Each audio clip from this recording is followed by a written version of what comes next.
Okay, welcome everyone, and thank you for coming today.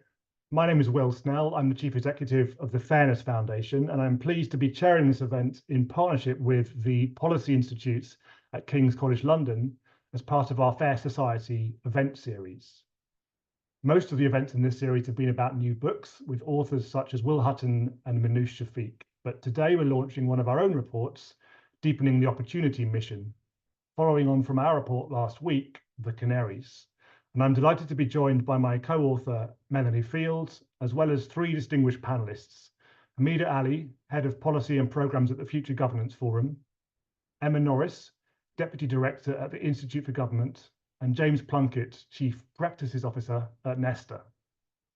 So today's report, Deepening the Opportunity Mission, looks at three issues: why the new Labour government needs to tackle inequality before it can make real progress on the opportunity mission, what kind of policy goals might be useful in orientating government policy towards tackling inequality as a result, and how to work across government to make progress on tackling inequalities as part of a wider shift to mission-driven government and working practices.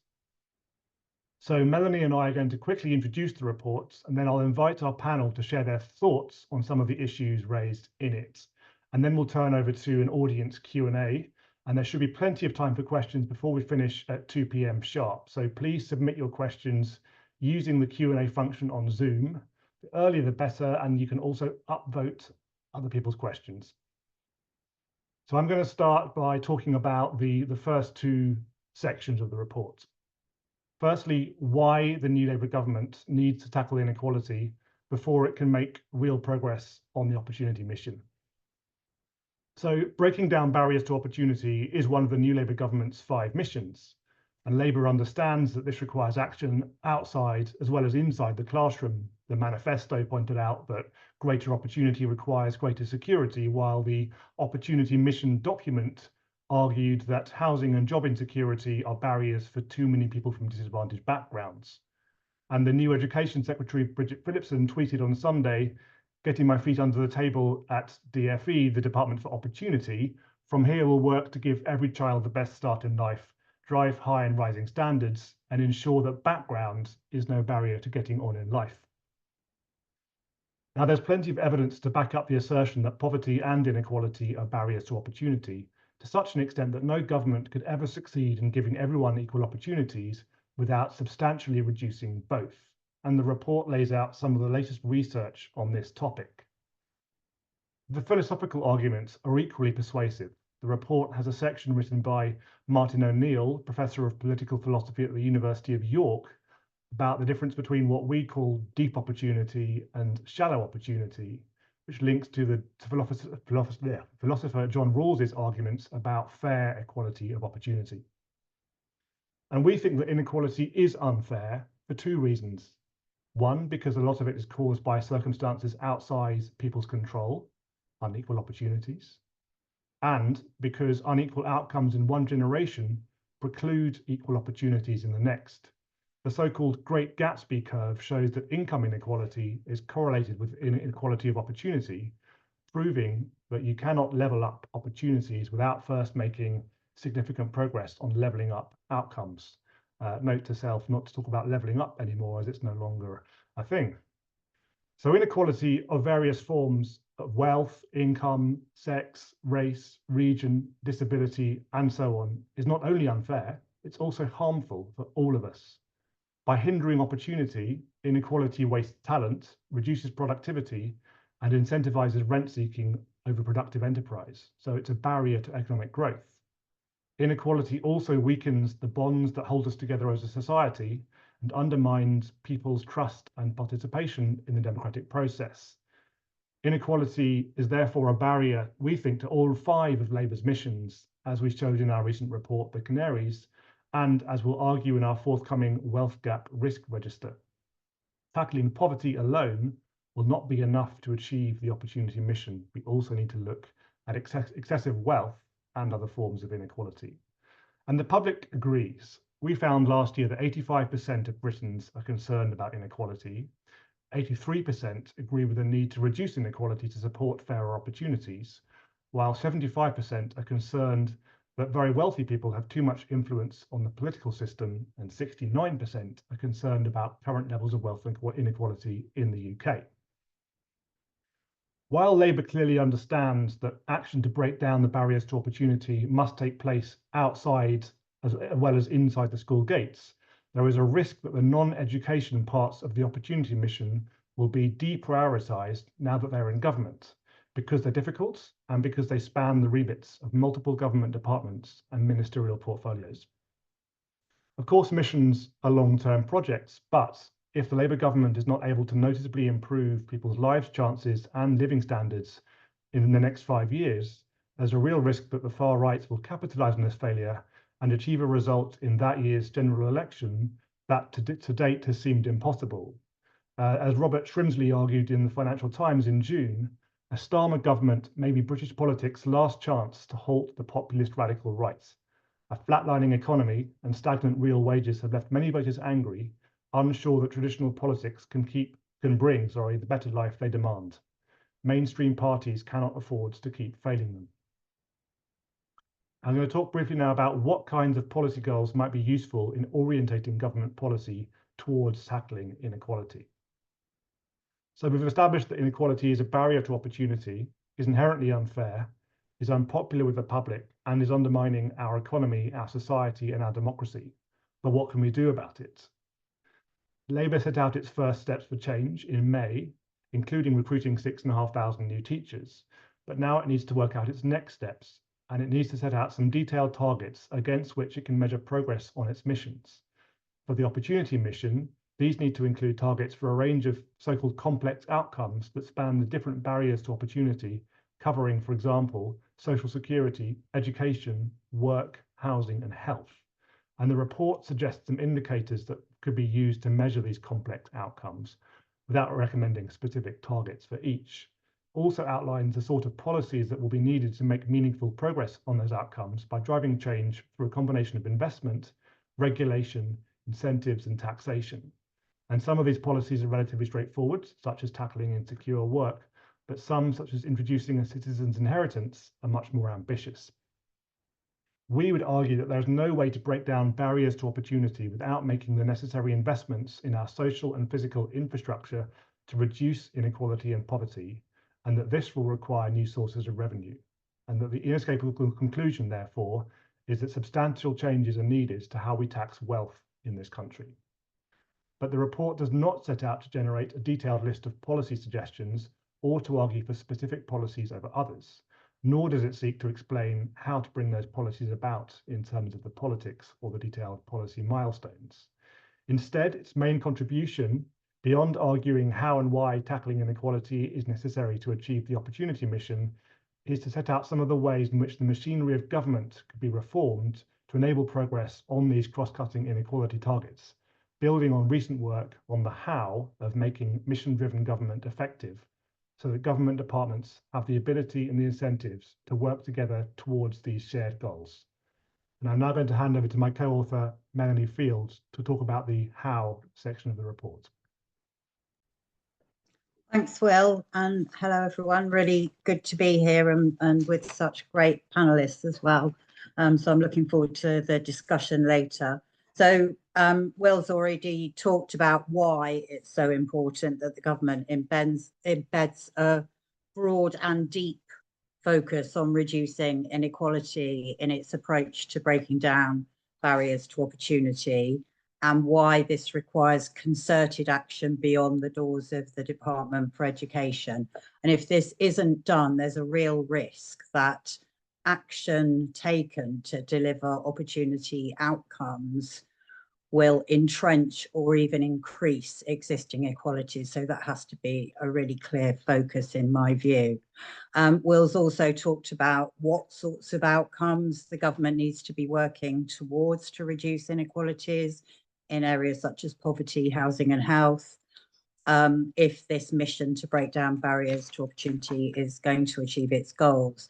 So in the final section of our report, we've examined how the government needs to organise itself to deliver against this challenge and to deliver its missions for everyone in Britain. And that's what I'm going to talk about now. So in the report, we set out 9 recommendations for working across government to reduce inequalities.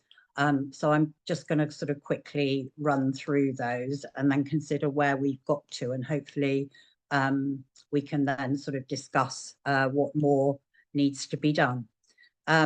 So our first couple of recommendations focus on the need for the government to set out a really clear political commitment to reducing inequality and to delivering its missions for everyone, and a plan for doing so. So the ambition for fairness, equality and opportunity really needs to be embedded across the government's approach and visible in the outcomes that it seeks to achieve and how progress will be demonstrated.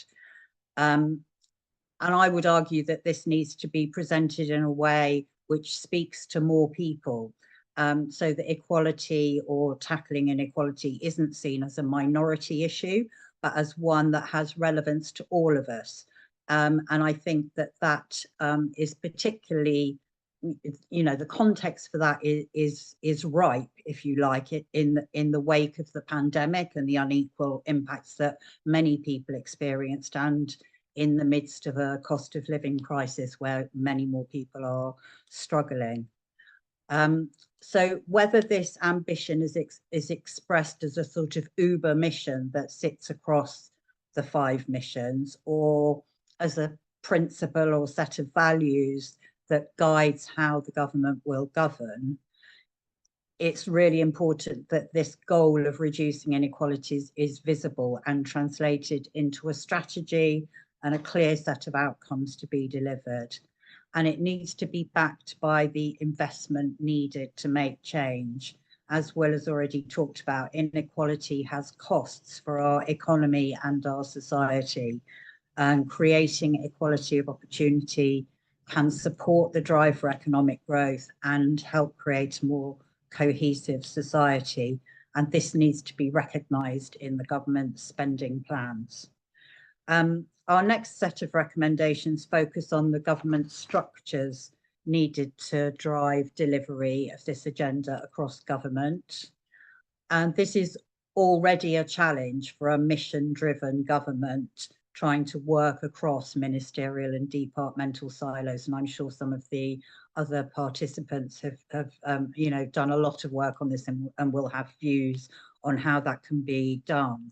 But I would say arguably even more so for an agenda which cuts across the missions that are already cross-cutting. So we recommended that there should be a dedicated Secretary of State leading on the equality portfolio, but actually a broader equality portfolio, so encompassing not only all the protected characteristics, but also socio-economic and regional inequality, and a focus on appropriate and good quality public services that support people's life chances through a kind of human rights-based approach.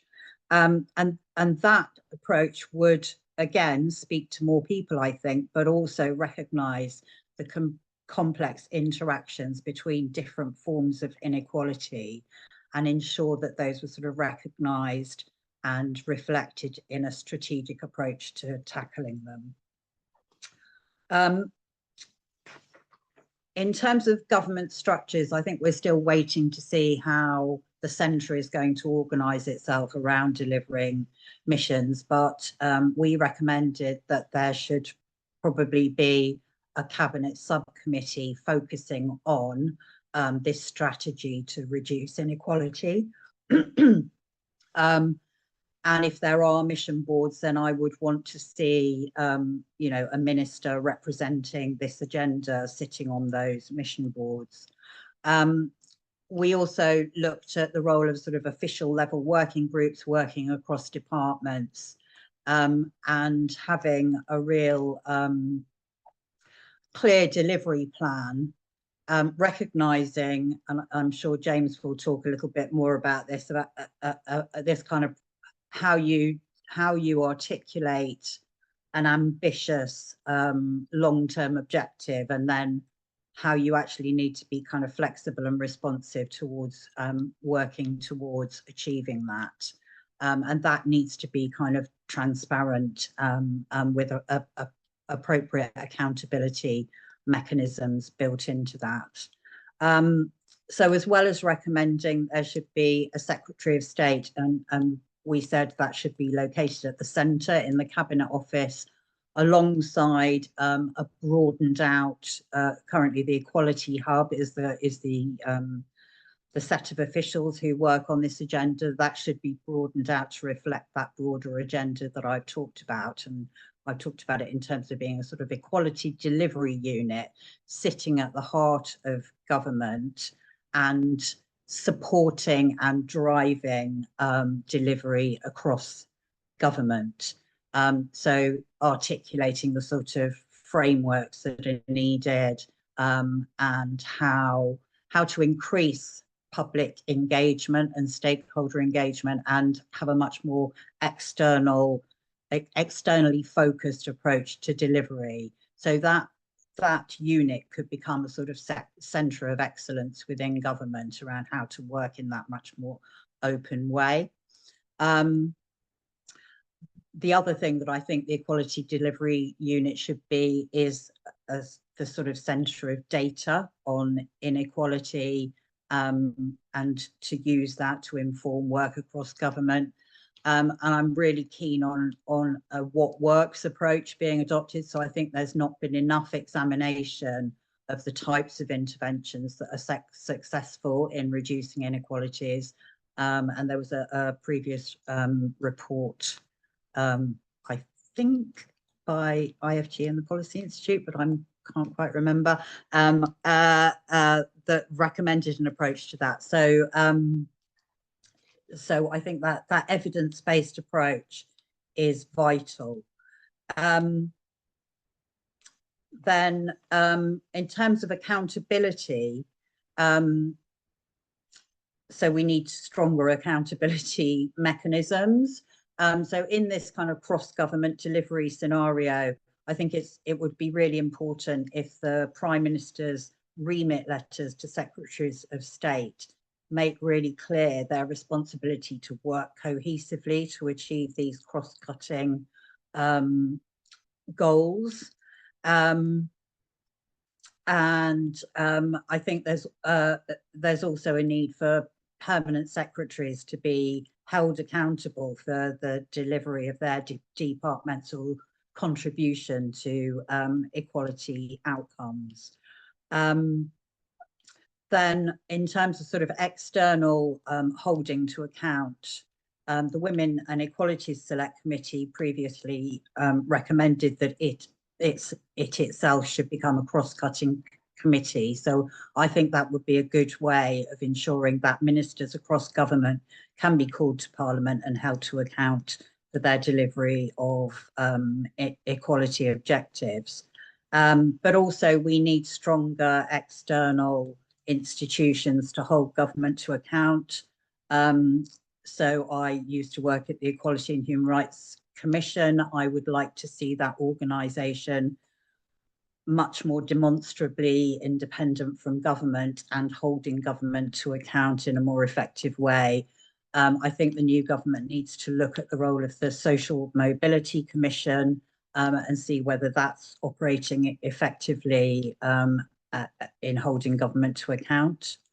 And then finally, that we consider sort of what legislative levers are already in place to help drive this agenda, both within government and more broadly, and recommended that the public sector equality duty, which is, you know, an existing lever that could be effective, should be strengthened in terms of making it much more strategically aligned to the government's equality strategy so that it can be used as a lever to drive delivery of the government's equality priorities across the public sector. Labour already committed in its manifesto to implement the socio-economic duty. So we'll have to wait and see what they do about that. But again, I would hope that if they I hope they do take that forward, and when they do it in a strategic way, so that it's not left as a kind of bottom up lowest common denominator type of due regard duty, but it's actually focused on achieving some targeted outcomes. And then I think for the future, there's something about looking at the model of the well-being of future generations approach that's been adopted in Wales, and there's kind of international push on that kind of approach too, because what came out of the narrative around the election was a very big piece about we all want our children to have more opportunities than we've had, and I think that kind of future generations approach is really worth examining. So that's my pitch on the bit of the report that I really focused on. I would just end by saying how disappointed I am with the announcements yesterday about the ministerial appointments that have been made around equality. So Labour promised that we would have a Secretary of State for Women and Equalities, and what we appear to have is a part-time role in FCDO, with held by the very capable Annalisa Dodds, but reporting into Bridget Phillipson in education. So obviously that's great that it's sort of aligned with the opportunity mission, but I think it's quite unclear how that's going to work in practice, and whether there's going to be enough kind of political heft behind this agenda to make progress. So thanks, and I'll hand back to you, Will. Great, thanks, Melanie. So we're going to go around the panel 3 times on each of the 3 sections of the report. So starting with the first section on why inequality needs to be tackled to make progress on the opportunity mission. So Hamida, can I ask you for your reflections on that area, please? Thanks so much, Will, and thanks so much for inviting me to be part of this important discussion. Just to say a couple of words about the Future Governance Forum, if you haven't come across us, we're a new, progressive and non-partisan think tank which launched last November. We're really passionate about the practical implementation of the how, as opposed to the policy proposition of the what.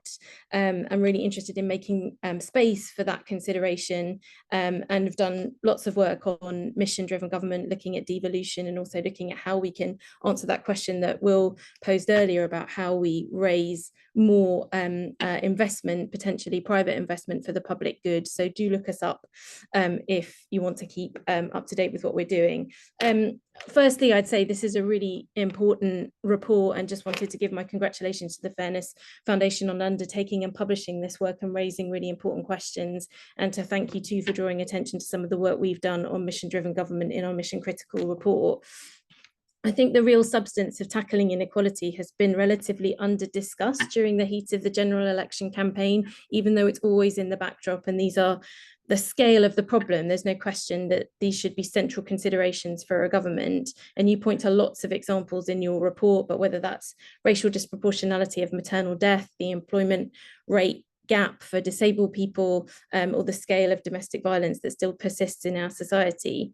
And equality, I feel like equality used to benefit from relative political consensus, not necessarily how to tackle it, but that inequality does exist, particularly thinking of inequality based on personal characteristics. And it feels like that consensus has really fallen away, particularly in recent years. Economic strategies and high quality public services which deliver for everyone is not a radical idea, and should be a sort of reflection of good corporate governance for a government. But we've seen this lack of consensus play out through, in my view, inappropriate interference by former ministers in relation to staff networks in government, how resourcing of equality professionals and EDI related activity in departments, and from a sort of general discouragement to almost in effect ban of the work. At the Future Governance Forum, we continue to spend time at looking what it means to be mission driven at any level of government. So just sort of 3 features of that mission should be bold and almost out of reach. If you know the answers at the outset, then that's a signal that they're not ambitious enough. Secondly, that mission-driven approaches are a whole government approach to tackling really intractable problems in our society, and that they should signal the commitment and the ownership by the highest level of political leadership. And thirdly, that they're not just a whole government approach, but a whole society approach, so beyond government, that government can't solve or create that change alone. So from our point of view, mission-driven approaches to government particularly lend themselves to an approach to tackle systemic inequalities, precisely because they're complicated, because we don't necessarily have all the answers, and because there are too many silos at play. Even within the work on inequality, that tends to separate from work on poverty, from work that I've mostly done, which is work on identity-based inequality, from inequality based on wealth. And then finally, because they do need the energy of the whole of government and beyond it. So completely agree that inequality based on poverty, on identity and on wealth are interconnected and intersectional, and that they run through all of the missions, not just the opportunity mission, which is why being mission driven, i.e. the approach to the missions, is as important as the missions themselves. And equally, the missions aren't the sum total of government activity either. So ensuring that there are good mechanisms to assure equality in decision making, in design, delivery, engagement and workforce development are just as important. And just to finally, just to share Melanie's frustration at the announcement on the ministerial appointments, with so much positive signalling by government up to this point, this decision feels like a real outlier, and like, unfortunate to say the least. Thanks, Hamida. Emma, your thoughts, please, on the first section of the report. Thanks, Will. And just to echo what Hamida said, thank you to you and for Melanie for producing this really powerful report. I think hopefully most people know who the Institute for Government are, but we're a non-partisan think tank that's also looking at issues of how to make government more effective, particularly, again, focusing on the kind of question of how rather than on particular policy positions. I mean, I thought this was a really thoughtful piece of work that makes a really strong moral and analytical case for a focus on tackling inequality at the heart of the missions. I think, you know, we know that there is an intimate link between inequality and opportunity. Children and young people can't make the most of their lives when there are high levels of poverty, struggling to concentrate because of, you know, not having enough food, or because they're tired because of poor housing. There is a direct link between hardship and children and young people, for instance, not being able to make the most of education. I think, and this has come out implicitly in what others have already said, not only does inequality sit at the heart of the opportunity mission, but it actually has a really strong impact on other missions too. In some ways, inequality is more cross-cutting actually than the framing of some of the individual missions. I think it's actually an issue that sits across the 5 of them. High levels of hardship affects the NHS, they affect social care, they affect growth. So I frame inequality as a structural factor in achieving pretty much any one of those missions. You know, if we look at the NHS, about, I think JRF said that a half of primary healthcare services are currently providing food banks. We know that on the workforce side, both in health and education, enormous amounts of resource funding, the emotional energy of the workforce are being invested in dealing with the immediate consequences of hardship. So, you know, as I say, inequality sits right at the heart of all the missions. I completely agree with Hamida that it is incredibly positive to see a government that wants to focus on some really challenging long-term goals. I think one of the risks is that we then start to perceive that as the sum total of government's work, when we know that in practice there is a huge amount else going on. And I think just as inequality sits at the heart of the 5 missions, it is also really important to keep sight of it in relation to everything else that government is doing. So yeah, I guess just a kind of a focus on not just inequality in relation to the missions, but in relation to the rest of government's work. I think it's right to frame tackling elements of inequality as a precondition for the opportunity mission. I think that all missions, despite being necessarily long-term, require some clear, immediate, early work. And for opportunity, that certainly means needing to grip urgent hardship as quickly as possible. I think you can see the same pattern in other missions where there are clearly long-term goals, but for instance on net zero, you know, being able to do things like remove the offshore wind ban straight away. Long-termism doesn't have to be in any way at odds with immediate and faster action. Actually, fast action is a really important part of creating space for long-term success, and is also a really important part of making the case to the public that big, long-term challenging goals can have immediate impacts on their day-to-day lives and experiences. And I think gripping parts of inequality quickly is also a really important part of making the case to the public for why a missions-driven approach can actually change their lives. I think, having said that, we don't want to frame tackling inequality just as something that has to be done as a precondition. Actually, lots of the court, as Will, Melanie, James, Hamida, you all know better than I do, tackling inequality is a structural challenge, and some of the things that you need to do to achieve that are going to take years. So I don't think it's necessarily a case of needing to sort inequality first, as saying there are some urgent changes on inequality that are a precondition for wider action, and there are some much longer term changes that will also help tackle inequality, that we also need to ensure government is focused on. Let's stop there. Thanks. Great, thanks, Emma. James, over to you. Thanks again for the report. Echo others' comments. It's a really excellent piece of work, and I think you do a great job of drawing that link between inequality and opportunity in the report. It's very compelling on that. I guess I'll just throw in two sort of points that I think sometimes get underplayed in the debate about opportunity and inequality. So the first is just how significantly inequality has changed in the last 20 to 30 years. And I think it's striking this, because if you look at some of the stats on inequality, you would not think it's been a particularly interesting period. The Gini coefficient, some of the headline data that we turn to, actually fairly stable over the last 20, 25 years. But underneath those headline figures, there's been this profound shift in the sort of nature of inequality, the shape of inequality, the way it sort of moves dynamically over time. So particularly things like big increase in interfirm inequality. So which company you works for now matters more than it did. These big effects of digital markets, winner takes all markets, monopoly effects in certain markets. And all of that plays out spatially in a much more profound way than inequality even of the 80s, which was already, of course, a very spatial sort of phenomenon in how it played out. And I do think that those changes are very important for both the sort of policy response and the narrative, because it speaks to the unfairness, at the heart of inequality, and how it plays through that if you don't get the skills that get you into the company, and you can't access the housing in the city that has the jobs that are at the frontier of the economy, then you cannot climb out of poverty. So I would sort of talk more, I think, about some of the changes in the nature of inequality. And the other slightly more philosophical point is I actually think we've become, I'm a big fan of John Rawls's work, but I think we've become slightly narrowly focused on certain philosophical justifications for tackling inequality.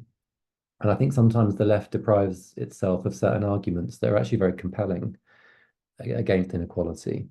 So I think of the work of Elizabeth Anderson as one example that I know you've written about before. So she emphasizes dignity and the importance of relational equality. Can you look someone in the eye from a different social class and feel like you're on a level? Work by people like Michael Walzer, who talks about this sort of sheer complex nature of inequality. So just how wrong it feels when someone transfers their wealth from one domain of life into another. So like people who use their money and their riches to buy a place at university for their kids, that kind of thing. I think they give you more arguments for why inequality is important. And I think we should be therefore quite broad in our sort of the philosophy we draw on in saying this is why inequality matters morally, economically, etc. So yeah, just a couple of additions I think I'd put a bit more emphasis on. Great, thank you, James. Let's go around one more time with any additional thoughts beyond what you've already said about the second part of the report. So the kind of what kinds of policy goals might be useful in orientating government policy towards tackling inequality. So the outcomes and policy needed to make progress. So we start with you again, Hamida. Thanks, Will. And forgive me, our focus on the how means I might sort of major on that, sort of drawing on some of the work that we published on Mission Critical, which highlighted some key principles of mission-driven government.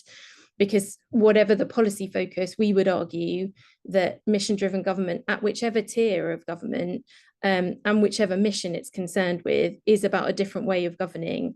So again, how it's done is pertinent. So just some observations from that point of view. So we would say that being mission driven is a different way of operating, not relying on the traditional prevailing models of governance. So for example, we've talked about this already, but setting both long-term missions, but at the same time, I guess to Emma's point about that doesn't necessarily mean you can't take immediate action. At the same time, operating rapid cycles of test and iteration as part of the work to make sure that you are genuinely making progress against those missions over time. Secondly, that it needs to be collaborative. So government, again, at the center at whichever tier, can't develop those solutions, those responses, those ideas without, as we've described it, governing in partnership. So whether that's with civil society, with business, with trade unions, with citizens directly. And we talk about this as orchestration, that without that engagement and collaboration with those who have the expertise, the insight, the experience, the lived experience, that those answers will be harder to find. And we've already touched on sort of measuring progress, like how you measure progress is obviously key, but perhaps how do you address kind of how traditional performance management, which can sometimes be gamed, which focuses more on the activity rather than the outcome. So we argue that part of any accountability framework needs to focus on the extent to which there is an expansion of learning and knowledge of the system, and not just a focus on compliance with what in each individual case might be a narrow objective. So any measures needing to be outcome focused and also grounded in a theory of change which has been built with others. There's an opportunity now to sort of rebuild those missions with others to sort of develop, build ownership and partnership in the activity. And as I say, sort of allowing for iteration, but that also requires an approach to accountability that allows for some tolerance of failure. Not everything's going to work. And in finding what works, some things inevitably won't. But our political discourse doesn't often make space for that. So how can you sort of find a virtue in trying things out to get to the right place? Melanie's point about what really works, what's really effective. And then finally, and it's already been talked about, a mission-driven approach has to inform financial decision-making and be, in our view, embedded in the ways of working within the Treasury. So how spending decisions are taken, again, how can that enable work to tackle inequality? Thanks, Amida. Emma. Like Hamida, we don't do policy at IFG, so I'm not sure I'm going to say so much on that front. Totally agree with what Hamida set out. I think that there are some foundational ways of approaching the missions that could better orient government towards tackling inequality. And I think the one, in addition to what Hamida said, that I'd highlight particularly would be a greater focus on prevention. I think that, intervening upstream before policy problems become acute, there is such a strong evidence base that, for instance, investment in primary care, in public health, in youth work, some of the evidence around Sure Start centres and so on, all of those deliver meaningful benefits that can help level the playing field, help tackle health inequalities.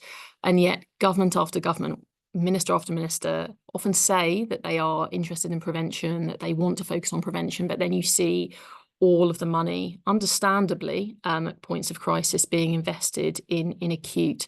And so I think if you really want reform and you want to see as part of that a stronger focus on tackling inequality at source, you need to have prevention as a core part of the way that government is thinking about delivering missions. And that includes in how you actually allocate resources. So prevention should be one of the ways that departments are encouraged to think about making building spending bids during the next spending review. I think actually some of the very early things we've seen in the last few days from the new government are encouraging. Wes Streeting chose to do his first visit to a GP surgery rather than a hospital.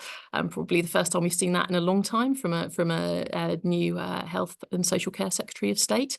But I think now we actually need to see that focus on prevention really embedded in the way that government approaches missions. I'll stop there. Thanks. Excellent. Thanks, Emma. James? So again, I think the report is really strong on this area of policy, so I'd really encourage folk to read it. I think the area I would put quite a lot of emphasis on myself is the sort of dynamic effect. So as you move through your life, what does it feel like to live in a society with low opportunity and high poverty? And I do think some of these really stand out in the current situation, and also there's sort of almost more political opening for action on some of them. So a couple of examples. One is around obviously skills, and I think the catch-22 of so many people being trapped in low-paid, low-skilled work that sort of underuses their talents, and who cannot find time or money or headspace to retrain into a job that they could perfectly capably do and could excel at, and then could progress up through. Just the sort of sheer procedural injustice of that folk are, working day in, day out, and cannot escape the low-paid parts of the labour market.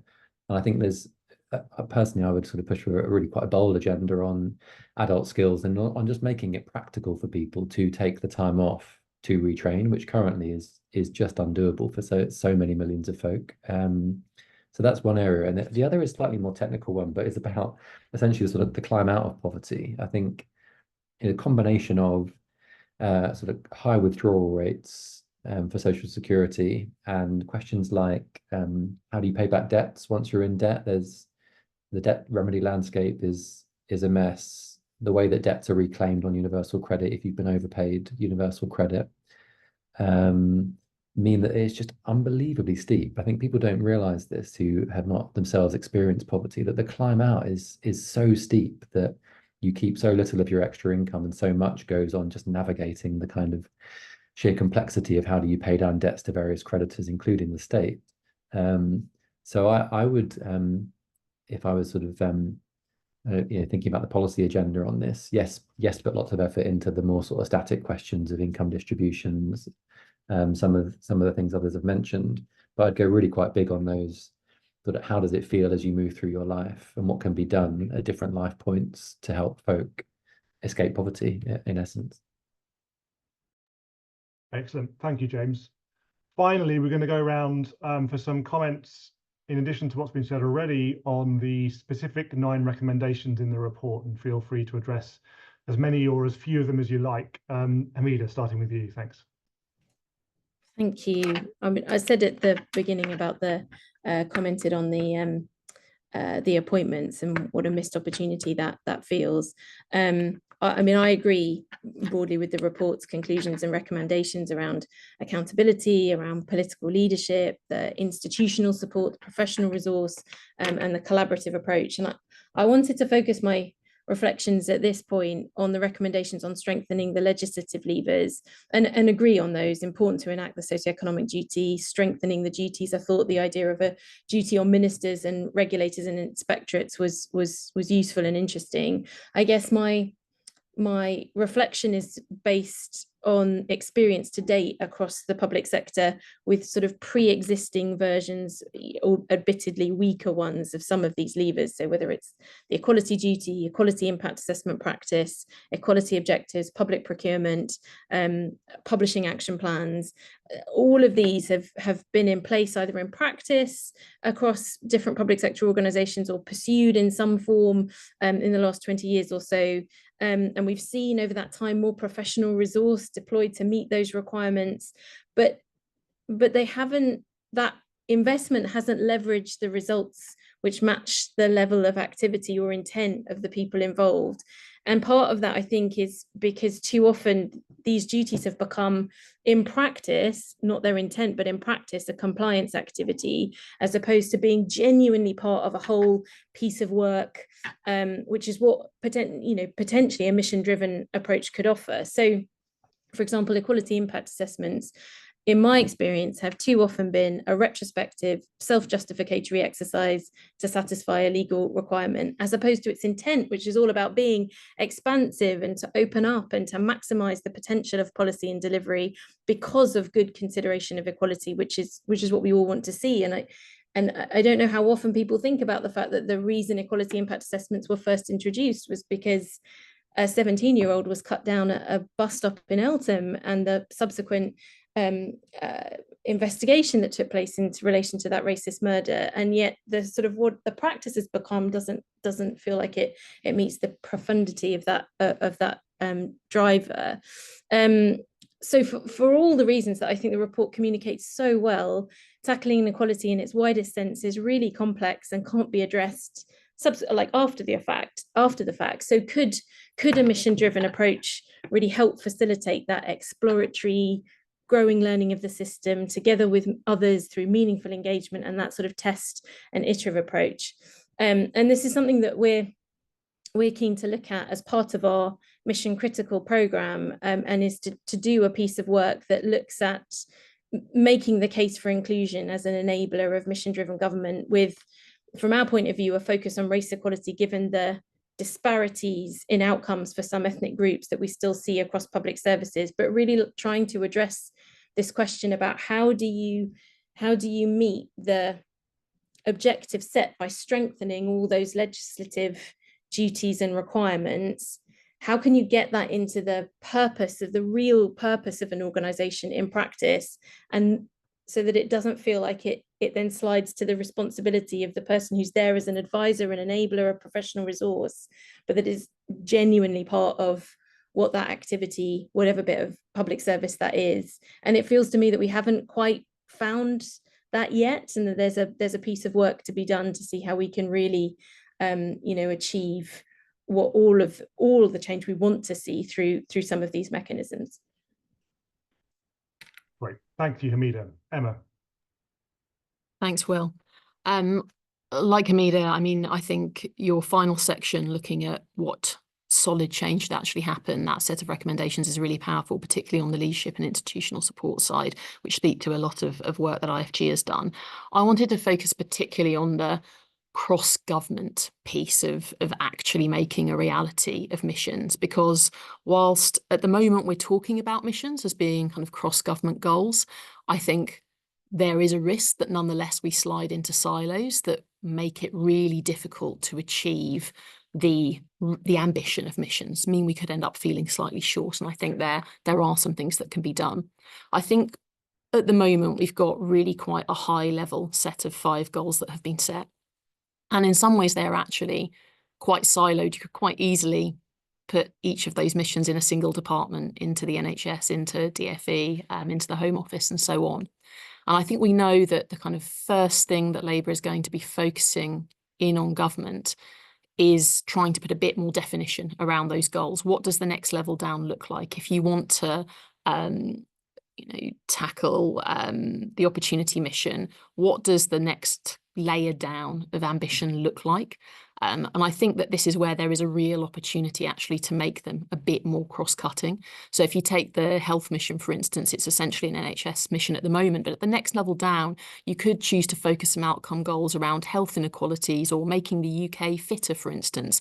And both of those goals will place a much greater emphasis on working with other departments. And I think that's what we should be aiming for on the opportunity mission too. How do you actually provide some definition beneath the headline goal, which really solidifies and presses departments to work together? And I'm not sure we're quite there yet.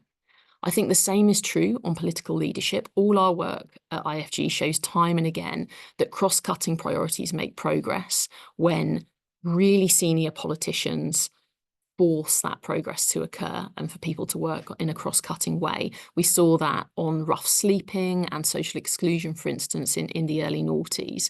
I think it's looking really positive at the moment in having the high-level political leadership. If an early test for Starmer was, did he make missions part of the speech outside Downing Street, part of his early communication, it's all there. It's clear this is something which is going to be championed right from the top.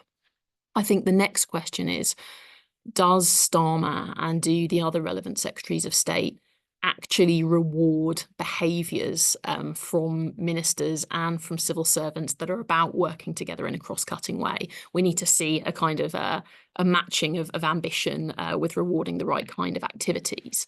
And I think if we see that, that will also encourage progress. We've already talked about funding the missions properly, and I think actually making sure that cross-cutting objectives are funded in the first spending review is going to be incredibly important. I think looking beyond government to try and embed kind of cross-cutting way of working is going to be really important. It's quite easy to get stuck on thinking about how departments relate to each other. I think at least as important is how do you work beyond departments? How do you really build those deep partnerships with regional and local government, with civil society, with industry?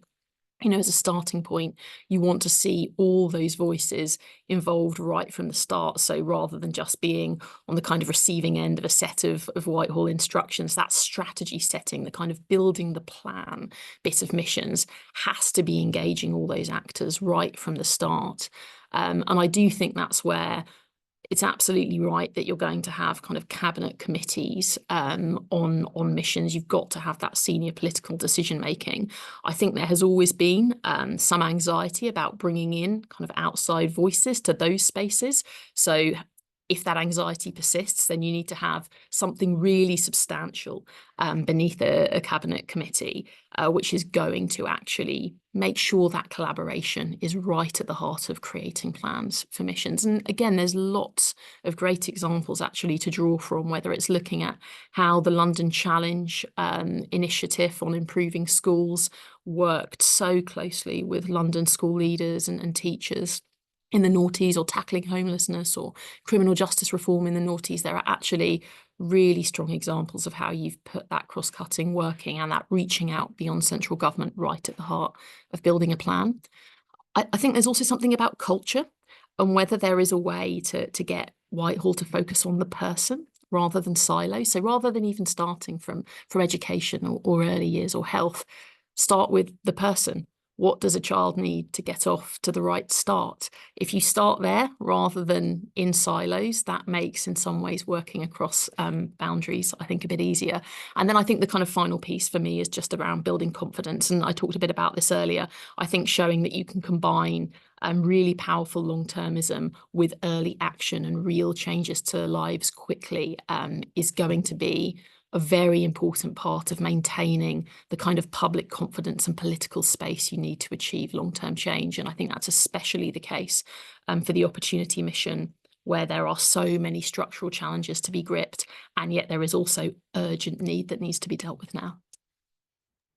Brilliant. Thanks, Emma. James, over to you. So really agree with much of what Emma just said, and that next layer down, I think beneath Labour's sort of headline missions, getting the sufficient granularity at the right level, and then the delivery architecture beneath that is absolutely fundamental. I think I guess one thing I've just been reflecting a lot about recently is if you think back to previous Labour government, and particularly tools like tax credits, which were sort of one of the main tools that was used in the anti-poverty as an anti-poverty policy. It's quite striking, I think, to reflect on the fact that tax credits were essentially very successful in some ways at achieving what they set out to achieve during the period in which Labour was in office, and you saw movement in the metrics they were aimed at around in terms of child poverty, family incomes, and so on. And then it didn't last. Essentially, it didn't endure, and much of that progress has fallen back in the last 14 years. And so I do think this for me is the opportunity of missions, is what does it take to achieve progress on outcomes like poverty, opportunity, and so on, in ways that are more systemic, more sort of owned across the system, more held by institutions that then outlast a government, that are less top down, that go beyond sort of pulling a single policy lever, or a policy lever from Whitehall. And it's as Emma was kind of saying, I think it's as much about mentality as about machinery. And I sort of worry we slightly over-index on machinery because it's sort of the easier bit, whereas mentality, culture, the way you go about a mission is profoundly different to the way you go about a project or a program in a sort of traditional Whitehall machinery sense. And as Emma said, you do more to convene actors across the system. You're much more porous in the way you think about people's contributions. You bring in civil society actors, private sector actors, local government, of course, and even you engage with the public directly so that folk feel a sense of ownership and excitement about the mission, so that if it's then reversed later, people sort of stand up for it. And even at neighbourhood level, what's the neighbourhood level contribution to tackling poverty in all kinds of ways? So I think that's the bit that's going to be hard to pull off, because mentality shifts in Whitehall are very hard, because there's obviously a lot of inertia around ways of working. But the upside, if Labour can achieve that, I think is very significant indeed, actually. Excellent. Thanks, James. So we've got much less time for questions than I had planned, which is my fault and has happened before. It's due to trying to be too ambitious in terms of the breadth of issues we're covering in an hour. But we have got lots of questions. I'm going to pose a couple of questions to Melanie, if that's okay, just for the last few minutes, the last 4 minutes or so before we wrap up at 2 o'clock. And Melanie, feel free to try and answer both of these or one, depending on time and other considerations. So the first question is, Paul Collier argues, and we did an event with him recently actually, that a major barrier to tackling inequality and to what he calls left behind areas is how the Treasury works. Will that be overcome by this Labour government? Or I suppose, another way of asking the question is, how might that be overcome over the next few years? What can we do on that? And secondly, do you think that the Welcome Manifesto commitment to a comprehensive child poverty strategy should be set within inequalities context, or again, how might we go about trying to build those links between those two things? Thanks, Will. Two really interesting questions. And yes, I was at that Paul Collier event too. I haven't yet read the book, so I'm not completely all over all the detail of his thinking. But on that point, I mean, I wish I knew the answer to what the Treasury is going to do under Labour. What I hope that, I think I sort of touched on this earlier, is a recognition of there's already a recognition of kind of social value as a kind of monetary concept. So there's both the social impact of inequality in terms of, uncohesive communities, people kind of competing for resources, and discontent.